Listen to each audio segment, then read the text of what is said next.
Nuestra meditación de hoy se titula La Iglesia del Futuro. Para este tema les invito a que busquemos Hechos capítulo 2.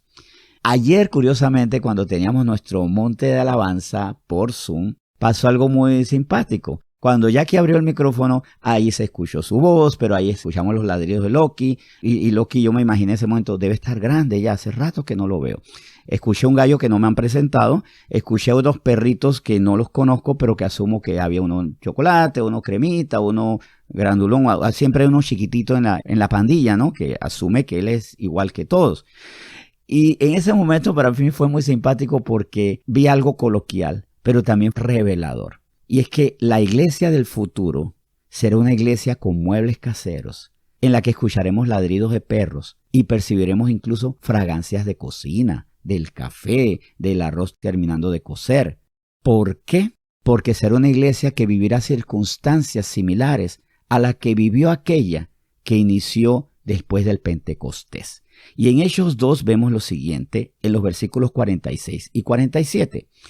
Y perseverando unánimes cada día en el templo y partiendo el pan en las casas, comían juntos con alegría y sencillez de corazón, alabando a Dios y teniendo favor con todo el pueblo. Y el Señor añadía cada día a la iglesia los que habían de ser salvos.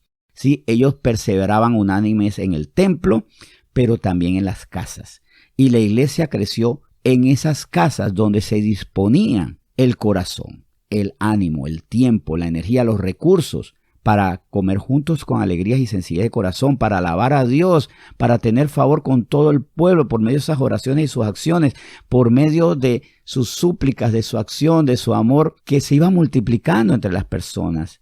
Y el Señor añadía cada día a la iglesia por lo que pasaba en las casas.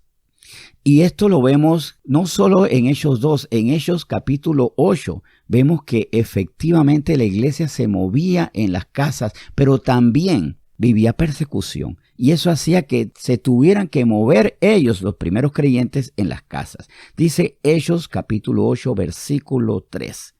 Y Saulo asolaba la iglesia, y entrando casa por casa, arrastraba a hombres y a mujeres y los entregaba en la cárcel. La iglesia, ¿dónde era localizada? En las casas, en cada casa.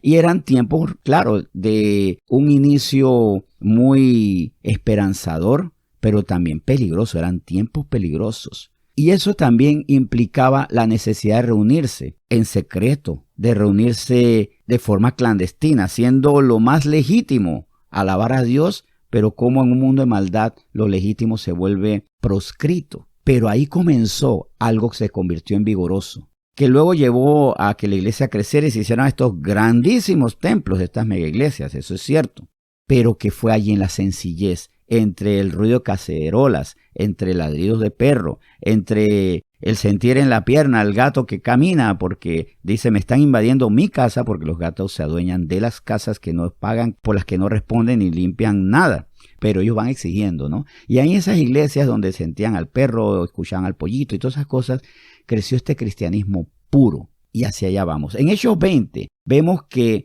no por ser casas no se podía predicar a la mayor altura y que no se podía recibir al gran pastor, porque en Hechos 20 vemos quién visitaba las casas. Aquí Pablo, vemos aquí estas palabras: sirviendo al Señor con toda humildad y con muchas lágrimas y pruebas que me han venido por las acechanzas de los judíos, y como nada que fuese útil he rehuido de anunciaros y enseñaros públicamente y por las casas. Es que Pablo, Pedro, los apóstoles se movieron entre las casas. ¿Quién es más grande que ellos? Pero también quienes más dispuestos que aquellos que daban sus casas, ofrecían lo suyo para el crecimiento de la iglesia, como Priscila y Aquila. Recuerden que en Romanos 16, Pablo saluda a sus colaboradores en Cristo Jesús, a Priscila y Aquila. A ellos los saluda, les envía sus palabras y sus nombres quedaron registrados para la posteridad en la carta a los Romanos, en el capítulo 16. Y dentro de esos saludos, ¿qué dice el versículo 5? Saludad también a la iglesia de su casa. Saludad a Epeneto, amado mío, que es el primer fruto de Acaya para Cristo. Saluden a esa iglesia que está en su casa.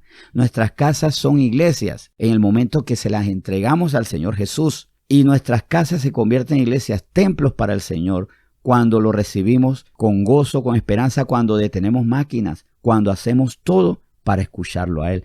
Y esto de iniciar en las casas no fue solamente con los apóstoles. Jesús inició esto. Jesús fue precursor de esto y esto lo vemos en Lucas 10. Recuerdan que en Lucas 10 estaba Marta con María. Estaban estas dos hermanas. ¿Y qué vemos a partir del versículo 38? Lucas 10:38. Aconteció que yendo de camino entró en una aldea y una mujer llamada Marta le recibió en su casa. Esta tenía una hermana que se llamaba María, sentándose a los pies de Jesús, oía su palabra.